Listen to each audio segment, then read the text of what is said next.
Madame, Monsieur, bonsoir, bienvenue au Forum de la presse, le rendez-vous hebdomadaire du studio Kalangou.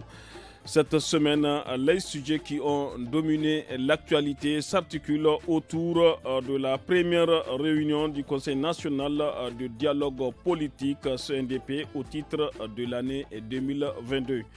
Ensuite, nous parlerons de la situation du paludisme qui est en baisse cette année au Niger selon le ministre de la Santé publique.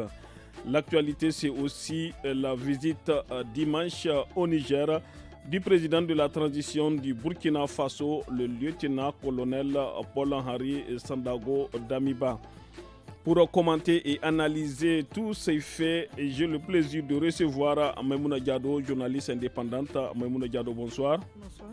Alhaj Mohamedou Souleymane, directeur de la rédaction du journal Niger Inter. Alhaj Mohamedou Souleymane, bonsoir. Bonsoir, Mokhtar. Et Ousmane Sidikou Doumbia, journaliste indépendant. Ousmane Sidikou, bonsoir. Bonsoir. À la modération, je suis Mokhtar Hamadou.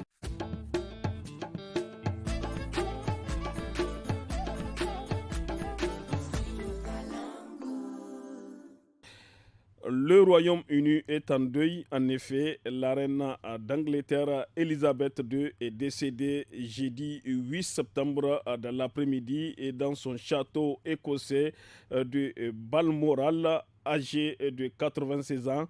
La monarque la plus ancienne du royaume a régné pendant plus de 70 ans. Un deuil national de 10 jours est décrété. Son fils, le prince Charles, lui succède automatiquement et devient le roi Charles III. Alhaji Mohamed Souleymane, que peut-on retenir ou bien savoir au sujet de la reine Elisabeth qui s'en est allée?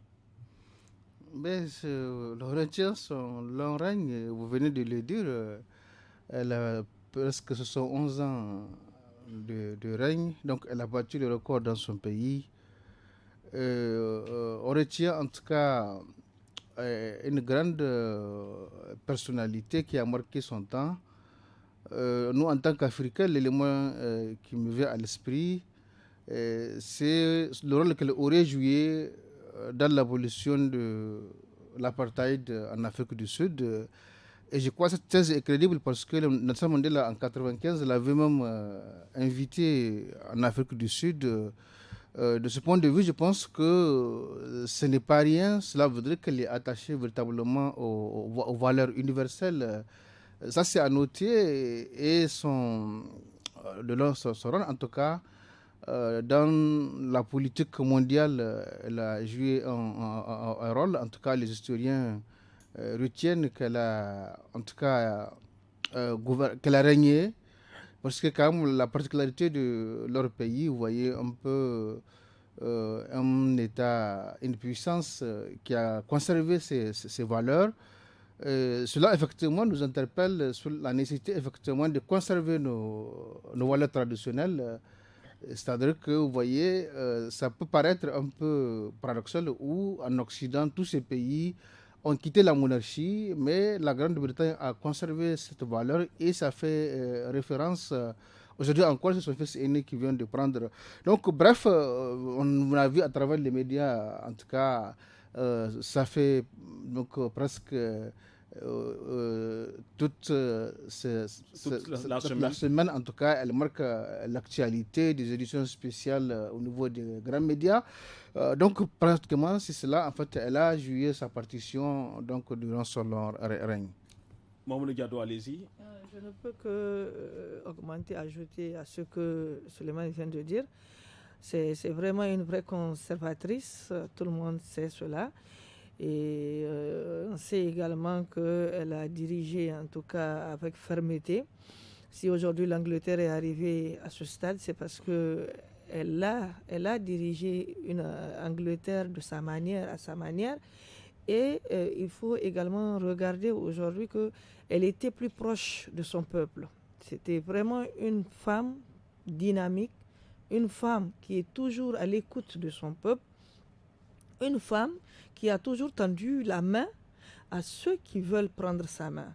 Donc, ça veut dire qu'elle n'était pas aussi renfermée comme pensaient peut-être d'autres. Elle était tellement ouverte parce que c'est vrai, moi je ne pourrais pas raconter principalement donc, son règne, puisqu'on était encore des enfants. On l'a trouvée, la reine d'Angleterre Elisabeth II, mais finalement, il faut considérer que c'est vraiment une femme, une battante. Elle a marqué, en tout cas, non pas l'Angleterre seulement, mais le monde entier. Et avec sa fermeté, avec en tout cas sa patience de gouverner, elle l'a démontré, surtout quand elle était passée par beaucoup de choses, beaucoup de douleurs, avec certainement avec les petits problèmes de famille, les grands problèmes de famille.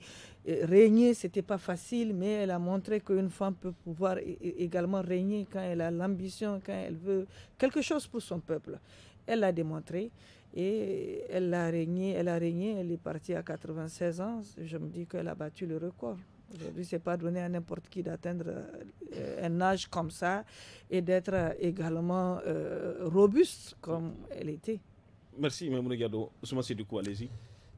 Je veux joindre ma voix à celle des collègues. La mort d'Elisabeth II clôt un règne de plus de 110 ans. Une dame qui a su avec maestria vraiment régner aux commandes de la Grande-Bretagne. Ce qu'on retient d'elle surtout, c'est une dame qui a assez de poigne et sa première action, c'était même son mari, le défunt Philippe, parce que pour sa famille, il n'était pas à la hauteur, il n'était pas de leur rang, comme dit. Elle a su imposer son défunt mari, le prince Philippe, comme mari, parce qu'ils se sont aimés, elle l'a aimé, étant adolescente depuis l'âge de 13 ans. Donc c'était vraiment, ça démontre tout son caractère, son trait de caractère. Et cette dame, Maïmouna en a parlé, malgré les différents scandales qui ont émaillé la royauté, notamment l'accident de Lady Diana, bien qu'elle ait divorcé avec son prince, l'actuel prince Charles III. On a vu le mariage célébré avec Meghan et son petit-fils Harry.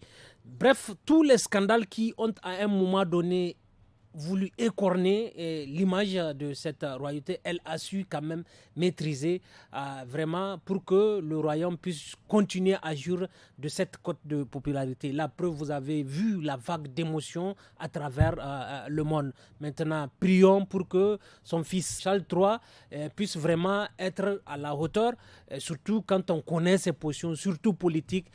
Donc c'est là où beaucoup pensent que non seulement est-ce qu'il aurait la longévité de sa mère, mais en aurait-il les coups de franche, cette capacité reconnue à sa défunte mère pour avoir dirigé le royaume. Mais comme disent ces mêmes British, wait and see. Merci Ousmane Sidikou.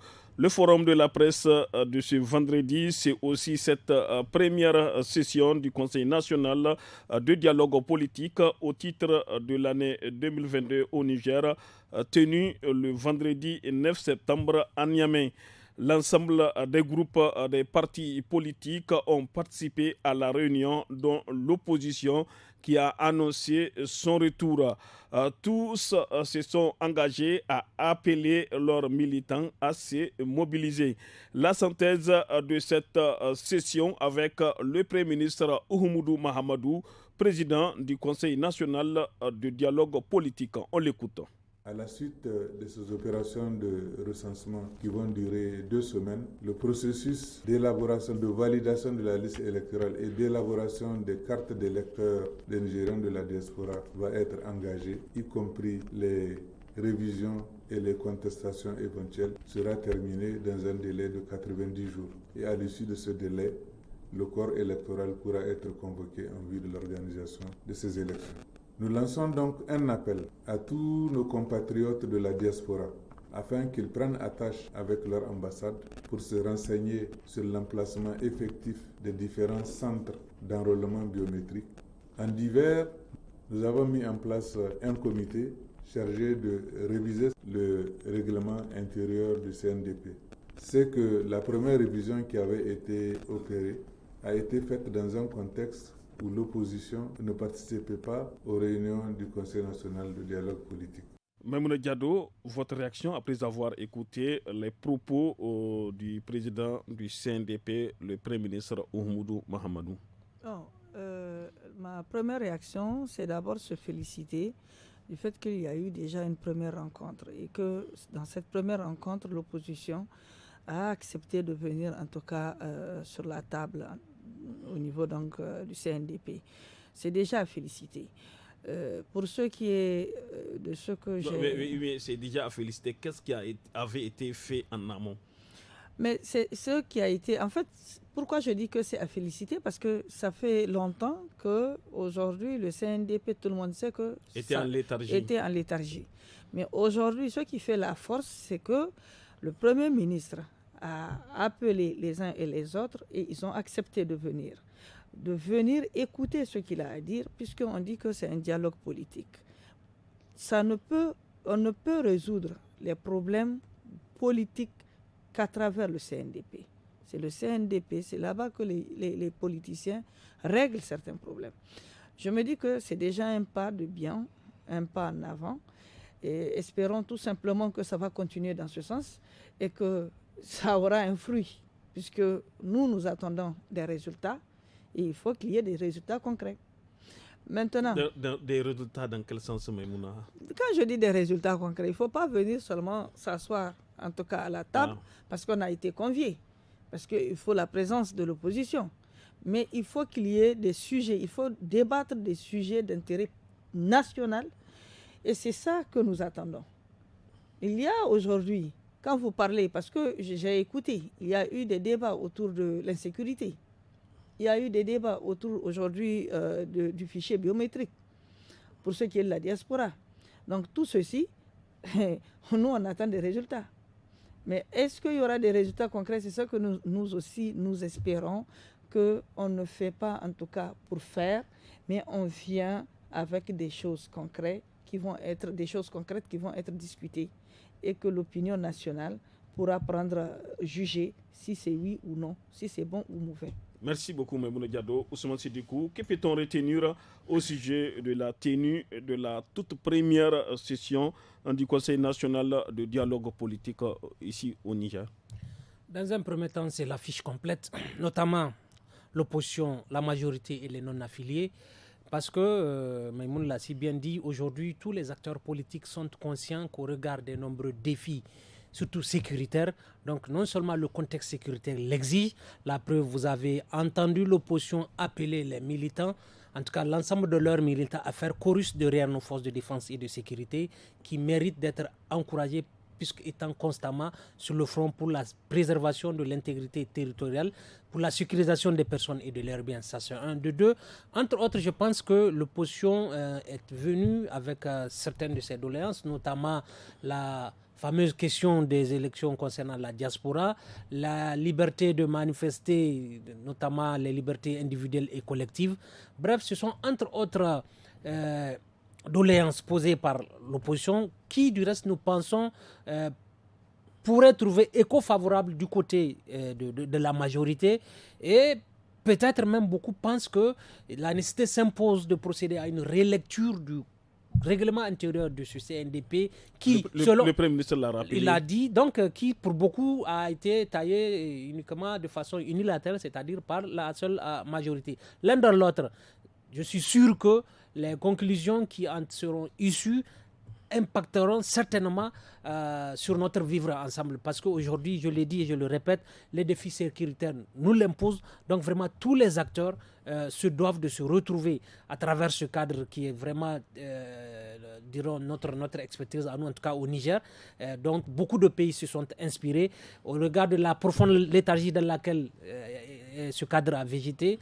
Donc nous fondons l'espoir qu'il ne suffit pas de créer le cadre pour le créer, pour que vraiment les différents bords, l'opposition, la majorité, les non-affiliés, il faudrait que chacun vienne avec des propositions concrètes dans le seul intérêt qui vaille, celui de l'intérêt national. Et que de part et d'autre, des concessions se doivent d'être faites. Il ne faut pas qu'à travers leur ego surdimensionné, qu'ils prennent ou bien qu'ils continuent à prendre en otage le Niger. Le pays n'en a pas besoin. Et donc, moi, je pense que c'est une bonne chose. Nous fondons l'espoir et la forte dose d'optimisme y est pour que les recommandations qui en seront issues puissent être matérialisées dans les faits au seul bonheur du peuple nigérien. Merci Ousmane Sidikou. El Hadj Mohamed Souleymane, l'opposition politique nigérienne a reçu très positivement l'initiative du Premier ministre de relancer le dialogue politique national, a déclaré le secrétaire général du Modern FA Lumana, Mohamed Sani Mahaman, parlant au nom des partis politiques de l'opposition. Quelle est votre opinion à ce sujet? Bon, je pense que quand on parle de dialogue, vous voyez, le CNDP a comme mission essentielle de prévenir le règlement et la prévention des conflits. La gestion des conflits. Donc, vous voyez, c'est à dessein justement parce que la vie d'une société, même dans une famille, il y a toujours des conflits et il faut des mécanismes justement pour les prévenir ou bien pour les régler. La classe politique, par le passé, vous l'avez dit, le CNDP nigérien était une référence où la classe politique s'entend souvent même en réalité, où les gens pensent même qu'ils abusent, ils s'entendent sur l'essentiel. Un complot contre le peuple. Mais à un certain moment, il faut se poser la question, pourquoi malgré donc, tous les conflits en tout cas qu'on a vécu ces dernières années, pourquoi justement Aladji Mahamadou Souleymane, qu'est-ce qui a été fait en amont pour que toutes les parties acceptent finalement de se retrouver autour d'une table? Oui, je me dis que les uns et les autres viennent de tirer des leçons par rapport justement à l'évolution de la situation sociopolitique du pays. Il y a des occasions ratées. Il y a eu des occasions, par exemple, en amont des élections, il y avait eu une initiative d'un dialogue inclusif où on a mis un comité ad hoc qui était vraiment en passe de trouver des solutions sur le code électoral. Il y avait, je crois, 4 ou 3 articles qui n'avaient pas donc été... donc où il n'y avait pas eu de consensus. Et malheureusement, l'opposition avait quitté. Mais je dis, mieux vaut tard que jamais. Aujourd'hui, que l'opposition et la majorité, la déclaration sur la sécurité rassure. Parce que, vous conviendrez avec moi, depuis quelque temps, les gens appelaient justement, il faut cette union sacrée. Vous ne pouvez pas, dans un contexte sécuritaire où la situation se dégrade, vous êtes appelé à gouverner un pays, mais opposition comme pouvoir, lorsque le pays est pris en otage par les terroristes, vous avez gouverné qui? Donc voilà, en fait... est-ce qu'une réunion du CNDP est une réponse à l'insécurité?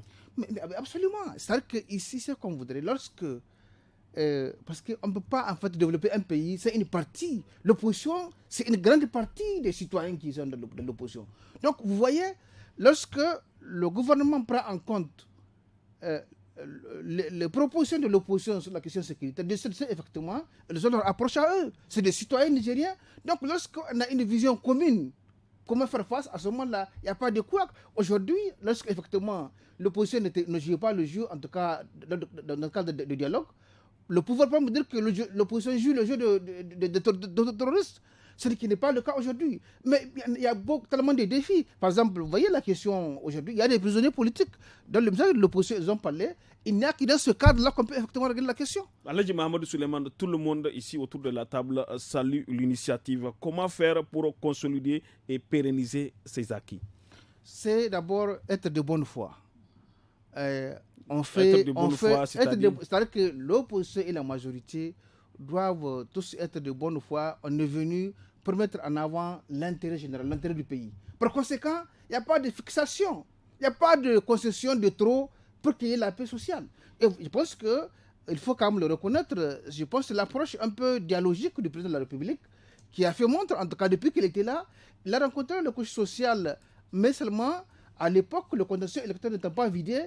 Il n'a pas reçu l'opposition. Et on a vu justement, juste après, il a reçu le chef de file de l'opposition. Et aujourd'hui, cette institution est un cadre vraiment qui est vraiment légalisé, qui a vraiment des moyens d'existence. Donc, par conséquent, je pense qu'il faut encourager justement, en tout cas, moi je pense que si les uns et les autres sont de bonne foi, on pourra par exemple non seulement dépasser, par exemple, on va libérer les prisonniers politiques ou bien les juger. On va également, en fait, parce que déjà, ils ont mis un comité pour réviser le code, le CNDP, vous voyez. Donc, autrement dit aussi, on va revoir maintenant le code électoral, en tout cas, qu'on ne puisse pas avoir une situation de crise de post-électorale prochainement. Donc je pense que c'est une très bonne chose que les gens, en tout cas, mettent de l'eau dans leur lait. En tout cas, c'est mieux pour le pays. Rapidement, Mme Gado, quelles sont véritablement les attentes des Nigériens? Mais les attentes des Nigériens, je viens de le dire à l'instant, c'est que les Nigériens attendent les résultats. Et des résultats, c'est pour ça que j'ai dit, l'opposition et la majorité doivent s'asseoir, régler les problèmes, les conflits. Est-ce que cela pourra être une réponse à la hausse des prix des produits de consommation courante ici au Niger? Non, peut-être que ça peut aussi régler le problème. Ça pourrait régler le problème. Puisque majorité comme opposition, ce sont quand même des Nigériens. Et ce sont des Nigériens qui utilisent le gasoil. Donc ça peut arranger. L'opposition peut amener la majorité à fléchir et avoir gain de cause par rapport justement à cette cherté de la vie. On observe une courte pause.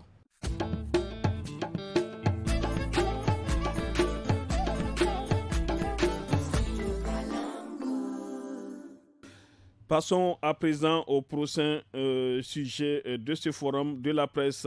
La situation du paludisme au Niger, selon le ministre de la Santé publique, est en baisse cette année. Le nombre de décès liés à la maladie s'établissait à 5 000 en 2021 contre 900 à la date du 1er septembre 2022. Selon Dr Edi Iliassou Oumaïnassara, cette diminution du nombre de cas de paludisme dans le pays est due à la qualité des soins et à la prise en charge des malades. Ousmane Sidikou, selon le ministre de la Santé, Ousmane Edi Iliassou Oumaïnassara, si on fait la comparaison entre les cas enregistrés de l'an passé et de cette année qui n'est pas d'ailleurs terminée, on peut aisément dire qu'il y a une baisse considérable du cas de malades enregistrés. Et quel commentaire cette déclaration du ministre de la Santé publique suscite en vous concrètement? Merci Mokhtar, vous avez parlé de comparaison et vous savez bien qu'on dit comparaison n'est pas raison. Je me demande sur quelle base formelle, quelle statistique formelle le ministre s'est penché pour dire... C'est le ministre qui a parlé. De là que nous prenions ça comme parole d'évangile, excusez-moi quand même. Donc permettez-nous de douter quand on sait qu'en ce moment, dans les différents centres de santé, dans les différents districts, le nombre de cas de palu que ces districts sont en train d'enregistrer, et qu'on me dise que, comparativement à l'année passée, vraiment, il y a une baisse. Là, vraiment, je prends cette affirmation avec beaucoup plus de pincettes. Faites un tour dans les différents districts sanitaires, au niveau de la capitale.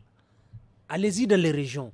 Donc, honnêtement, par là, moi, je me pose vraiment plusieurs interrogations sur cette affirmation du ministre en charge de la Santé.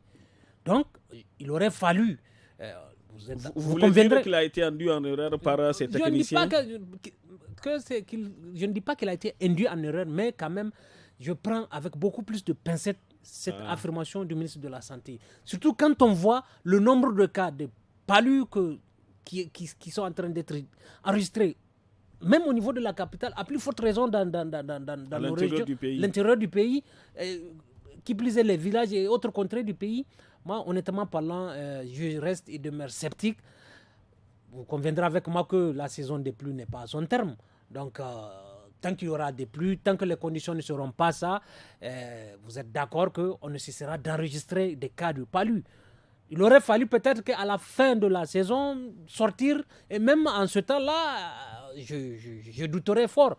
L'un dans l'autre, je dis que vraiment, je prends avec beaucoup plus de pincettes cette affirmation du ministre. Il ne faudrait pas que les gens soient mis par d'autres dessins inavoués, plaire pour qui X ou Y. Mais la réalité, elle est là.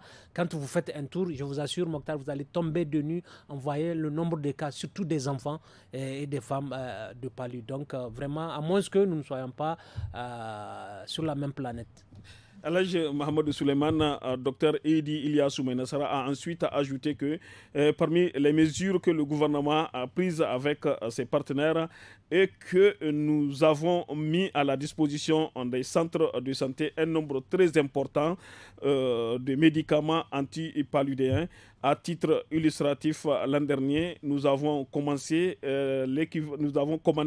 l'équivalent du traitement de 5 millions de personnes, ce qui a été revu nettement en hausse cette année. Quelle est votre opinion à ce sujet?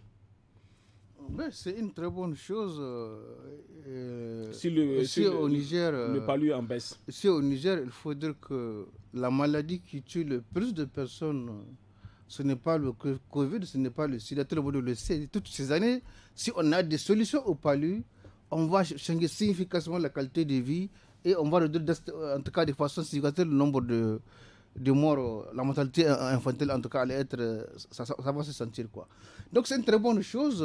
Les statistiques, c'est une science. Le ministère de la Santé a justement, que ce soit les journalistes et les chercheurs, on utilise les statistiques effectivement du ministère de la Santé, c'est eux qui sont officiels. Donc maintenant, comme le dit Siddikou, j'espère que le travail a été fait dans la production de ces statistiques. Effectivement, les chiffres donnés par le ministère de la Santé est assez curieux. Donc je considère que c'est un travail qui a été fait par ces services techniques, les résultats qu'ils ont donnés. On espère qu'effectivement, il n'y a aucune idée derrière, en tout cas, ces chiffres. Mais l'autre élément, moi, je pense qu'il faut apprécier et qu'il faut encourager que le ministère de la Santé puisse mettre l'accent sur ça. C'est leur mesure désormais de faire en sorte que le traitement du palu soit gratuit, non pas pour des enfants de 0 à 5 ans, mais pour tout le monde. Ça, je pense que c'est une mesure salutaire lorsqu'on met suffisamment les moyens pour qu'effectivement la majorité, surtout dans les centres de santé intégrés, en tout cas au niveau local, où vraiment les gens ont, c'est encore compliqué, s'il y a accès aux médicaments du palu au plus grand nombre de Nigériens, je pense que là, les statistiques du ministère de la Santé, ça va être vérifiable justement. Parce qu'en ce moment, comme on l'a dit, c'est effectivement, à partir de ta propre famille, à partir de tes voisins, tu vas voir effectivement, il y a que le palu est en train de sévir. Donc ça effectivement qui fait un peu grincer lorsqu'on entend ces chiffres. Donc moi je pense que c'est cela qu'il faut, parce que l'avantage justement de mettre un accent sur cette politique donc, de la santé, l'accès aux médicaments contre le antipaludien, en tout cas par la majorité, donc le plus grand nombre, c'est ça, parce que en fait l'IDH, en tout cas qui est une actualité, c'est que c'est d'abord l'éducation et la santé. Donc lorsqu'effectivement on agit pour inverser la tendance du palu aussi au Niger, en tout cas, on va sentir que véritablement les Nigériens vont se porter mieux, parce que tout simplement, quand vous allez voir le nombre de décès, à cette période-là, en tout cas, tout le temps les gens sont au cimetière parce que tout simplement il y a le palu. Bon, vous voyez un peu, je veux dire quoi, en tout cas, c'est sans équivoque le palu tue et que le gouvernement mette suffisamment de moyens. Vous voyez, un moment, par exemple, malgré la réalité du Covid, mais les gens voient que c'est un luxe. Vous voyez. Donc, c'est dire que franchement, maintenant que le Covid, en tout cas, d'une certaine façon, est derrière nous, donc mettons les moyens vraiment conséquemment dans la lutte contre le palu. On va sentir en tout cas réellement que c'est ça où les Nigériens en tout cas attendent le gouvernement. Mohamed Souleymane, avant, le gouvernement organisait des campagnes de démoustication, de fumigation et même d'épandage des produits contre les moustiques. Cela n'est pas le cas aujourd'hui. Vous avez cherché à savoir pourquoi? Justement, le centre anti-palu, effectivement, il fait des actions de communication pour lancer l'opération. Et ça veut dire que les partenaires n'ont pas donné le bon. Qu'est-ce qui se passe justement? En tout cas, la question reste posée. On va véritablement chercher à savoir où est le problème. Mamoudou Diado, selon toujours le ministre de la Santé publique, cette année, le gouvernement a décidé d'aller porte à porte pendant tous les 4 mois de la saison pluvieuse pour donner des médicaments aux enfants, et cela gratuitement chaque mois, a-t-il souligné. Comment améliorer davantage? Comment améliorer davantage? C'est qu'il y a des quartiers qui n'ont jamais reçu, des familles qui n'ont jamais reçu ça. Il y a des quartiers. Moi, en tout cas, principalement, je n'ai pas reçu les médicaments. Même dans le cadre de la chimioprévention? Non. Donc, ça veut dire qu'il faut se reposer la question. Comment est-ce que ça se passe? Comment est-ce que le ministère envisage d'améliorer cette porte-à-porte qui lui tient à cœur? Comment est-ce qu'aujourd'hui, parce que moi, je suis dépassée par, justement, qu'on me dise que le paludisme, le taux a régressé par rapport à l'année passée, mais faites un tour. Si aujourd'hui, dans les centres de santé, il y a ceux qui ne peuvent pas aller dans les centres de santé, est-ce qu'ils ont été pris en compte? Ces enfants, ces jeunes ou bien ces vieux qui ne peuvent pas aller dans les centres de santé et qui sont couchés chez eux. Est-ce que ça a été pris en compte par les statistiques? Et vous parlez de ceux qui se soignent avec les médicaments trottoirs, comme disent les autres? Oui, l'automédication. Oui, et ensuite, on parle également de prévention. Les moustiquaires qui doivent appartenir à la population. Aujourd'hui, ce sont les mêmes moustiquaires qui sont sur le marché, qui sont vendus sur le marché. Il faut se poser aussi la question. Comment est-ce que des moustiquaires atterrissent au marché et qui sont vendus moins cher, 250 ou 500 l'unité, alors que c'est des moustiquaires qui doivent appartenir gratuitement à la population. Voilà. Maintenant, il faut également finir d'assainir la ville de Niamey. Rien que la ville de Niamey. Parce que nous sommes en saison pluvieuse. Il y a des quartiers aujourd'hui inondés, des quartiers où les flaques d'eau là, à plus de combien de mètres tu peux observer, tu peux voir déjà sur les flaques d'eau là, les moustiques, le nombre de moustiques qu'il y a. Moi, je parle des quartiers où vraiment c'est des populations qui y vivent là-bas et qui n'ont pas les moyens. Donc, dans ce cas, comment est-ce qu'on peut venir aujourd'hui dire à un Nigérien, à celui qui vit dans ce quartier-là, que le palu est en régression, la maladie est en régression, il ne va jamais accepter. Alors, dans ce cas, quand on parle de porte-à-porte, il faut savoir faire les porte-à-porte. Il faut que chaque Nigérien, chaque enfant nigérien puisse accéder à ces produits-là. Rapidement, Ousmane Sidikou, comment faire pour une meilleure prise en charge de toutes les pathologies au Niger? Est-ce que techniquement c'est possible? Bon, je ne suis pas dans les secrets des spécialistes, mais à cœur vaillant, rien d'impossible. Avec les moyens qui seront mis en œuvre, moi je pense que c'est bel et bien possible. À l'instant, vous en avez fait cas des pratiques qui, cette année, vous a parlé de trucs de fumigène, de trucs de campagnes de démoustication. Tout ça là, il n'en est rien. Et qu'on me dise qu'il y a une régression par rapport à l'année passée, mais on en a parlé, leur truc de porte-à-porte là, il faut non seulement qu'il y ait un vrai ciblage, une vraie identification des foyers qui en ont besoin.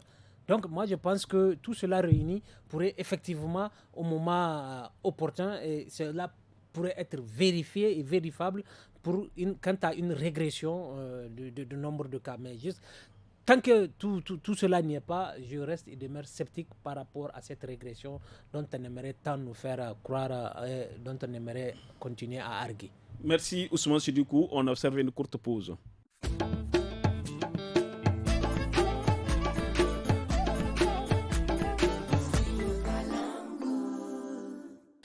Dernier sujet de ce forum de la presse de ce soir, les questions de l'insécurité dans la zone des 3 frontières est préoccupante. C'est à ce titre que j'ai rendu visite au président nigérien Bazoum Mohamed, a déclaré le président de la transition du Burkina Faso, le lieutenant-colonel Paul-Henri Sandaogo Damiba, à la presse à l'issue de sa visite de travail au Niger le dimanche 11 septembre, rapporte le quotidien Sahel dimanche.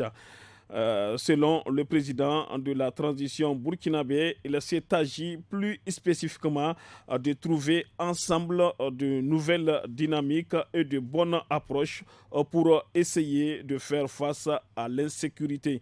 Elhadji Mahamadou Souleymane, le Burkina Faso et le Niger ont convenu de la nécessité d'agir ensemble à travers le renforcement de la coopération entre les deux pays dans le domaine de la défense par un accord de coopération militaire et de multiplier les opérations conjointes sur le terrain.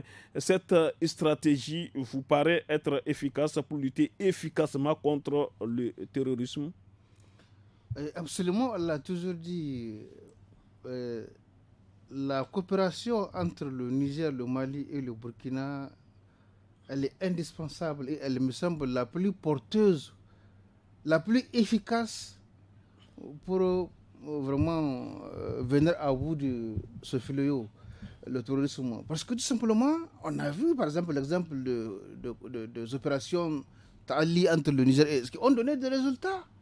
Autrement dit, lorsqu'il y a cette coopération vraiment opérationnelle, on se plaint de la frontière du Mali. Donc, de façon conjointe, effectivement, il y aura des actions simultanées, en tout cas ciblées, qui font faire en sorte que les trois pays vont inverser la tendance de manière significative. Mais est-ce que la coopération entre nos deux pays seule suffise pour enrayer, pour éradiquer le terrorisme? Si tu veux, quand le ministre de la Défense nigérien est allé au Burkina Faso, ils ont appelé le Mali à les rejoindre. Autrement dit, il y a une sorte de leçon tirée par les pays, malgré donc en fait l'incompréhension qui est là, parce que en réalité, ce qui s'est passé, le leadership, on a perdu le leadership politique. Avec le coup d'État, donc au Burkina Faso et au Mali, il y a plus de possibilités où les trois États, les chefs d'État se retrouvent au niveau du G5 Sahel, en tout cas, ou bien d'autres cadres. Donc il y a une certaine de coupure du dialogue et par conséquent de la coopération militaire. Donc ce truc-là, donc cette défaillance, ils ont senti la nécessité effectivement de redresser la situation, parce que autrement dit, ça ne peut pas perdurer, parce que sur le terrain, l'ennemi est en train de prendre le terrain. Oui, Aladji Mahmoud Suleiman, est-ce que nos pays à eux seuls ont les moyens suffisants pour faire face au terrorisme? Je suis en train de dire que moi, a priori, je pense que la coopération militaire, c'est autre chose. C'est un appui aux efforts de nos armées. Donc, mais fondamentalement, nos armées doivent être sur le terrain. On doit s'organiser, les états-majors du Niger, du Mali et du Burkina Faso. Moi, je le dis que c'est absolument nécessaire. Quoi qu'on fasse, c'est-à-dire que cette diversion de considérer qu'on peut vivre en autarcie, c'est faux. Il faut absolument que le politique, et je pense que c'est cela qui est en train d'être fait, on s'attendrait véritablement à ce que, puisque le Niger et le Mali sont en train de dialoguer, et appellent le Mali, on espère qu'effectivement, les Maliens vont entendre raison, en tout cas, de rejoindre le cadre vraiment de coopération entre les trois pays, parce que tout simplement, c'est une situation où il y a un danger commun, mais chacun préfère rester dans son coin, et on va tous vous prendre, et vous voyez un peu ce que je veux dire. Donc moi je pense que c'est absolument nécessaire, c'est une très bonne chose qu'il faut encourager.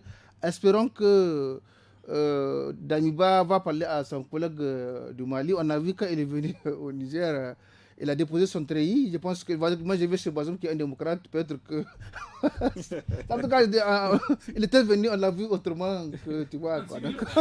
Merci Aladji Mahmoud Suleiman.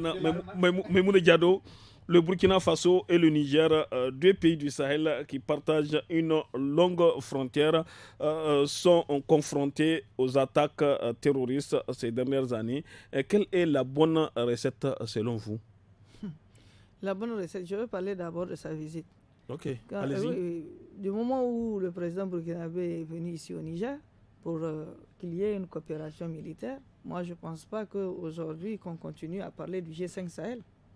Pourquoi? Non, parce qu'ils font partie du G5 Sahel. Ça veut dire que le G5 Sahel a montré son inefficacité. Sa limite. Sa limite dans la lutte contre le terrorisme. Dans ce cas, aujourd'hui, ils vont se regrouper à 3. Donc, créons le cadre pour aller avec les 3 pays ensemble, pour voir ce que ça va donner. Parce qu'aujourd'hui, en fait, j'ai comme l'impression qu'ils ne maîtrisent pas, en fait. Le président burkinabé est à bout de souffle. À bout de souffle, c'est-à-dire... À bout de souffle contre... Oui, ça veut dire qu'il ne maîtrise pas la situation.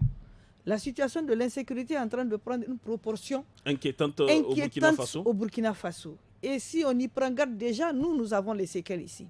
Puisque aujourd'hui, il est impossible de voyager, ne serait-ce que de prendre la route pour aller vers Torodila pour aller au Burkina Faso, c'est un danger, c'est un risque. Donc, s'il vient, C'est parce que tout simplement, aujourd'hui, ils doivent se mettre dans cette position de sauvegarder d'abord les frontières. Les 3 frontières, à savoir le Burkina Faso et le Niger, et entre le Niger et le Mali, et le Burkina Faso qui fait entrer vers le Mali. Je pense que c'est une synergie d'action, et c'était déjà une bonne chose. Et... Oui, mais le Burkina Faso, vous l'avez dit, peine à faire face aux assauts des terroristes. Est-ce que c'est par un manque de moyens? Comment expliquer cette situation?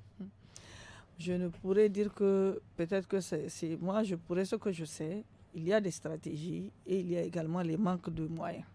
C'est surtout le manque de moyens. La coopération, peut-être ceux qu'ils reçoivent et ceux que nous recevons, c'est à peu près, c'est pas la même chose. Mais maintenant, avec nos propres coopérations militaires et les coopérations au niveau du Burkina, je pense qu'ils peuvent arriver à faire quelque chose de bon dans cette situation. Mais tout compte fait, il faut un renforcement, comme je l'ai dit, un renforcement d'abord de capacité en formation et un renforcement également de budget.